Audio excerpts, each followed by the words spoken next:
This video is going to show you how to wind bobbins on an antique new home treadle sewing machine.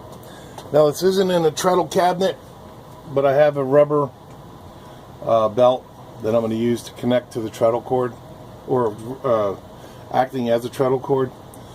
To start, you have a release lever you want to pull out and twist it, part it away, so your balance wheel spins free.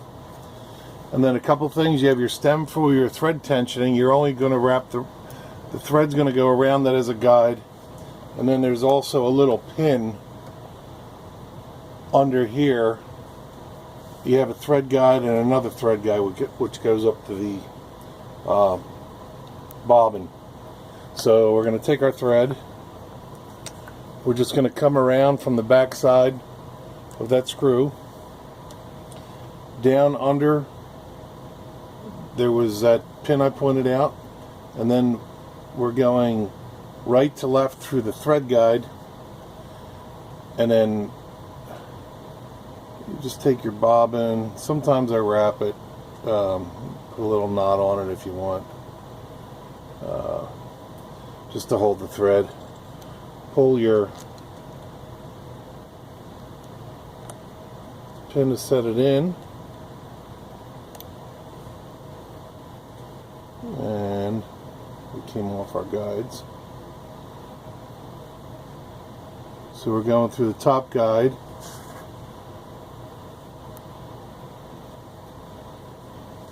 And let's get this to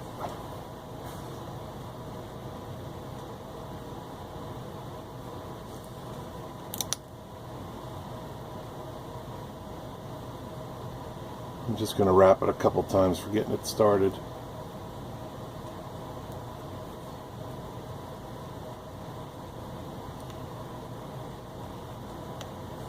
My little nut came off.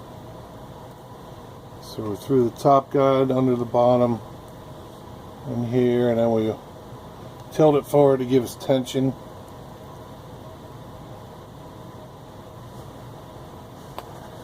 And there we go. So like I said, the thread comes around this screw. There was a stem on this one, which isn't typical on other machines, and then you come up through your guide, going right to left through this loop, and then over top this one.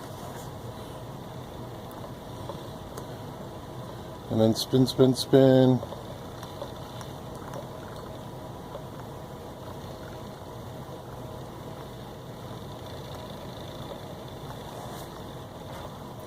And then basically I'll show you now how to pop it into the shuttle. So you have your thread, you want your thread coming over your bobbin like this. Place the bobbin in, and then we go down, put a little tension with your finger on the end, pull it up. There's a little tab here, so when you pull back, make sure it's engaged, and there you have it. There's a screw here if you need to adjust your tensioning, and that's how you wind your bobbin.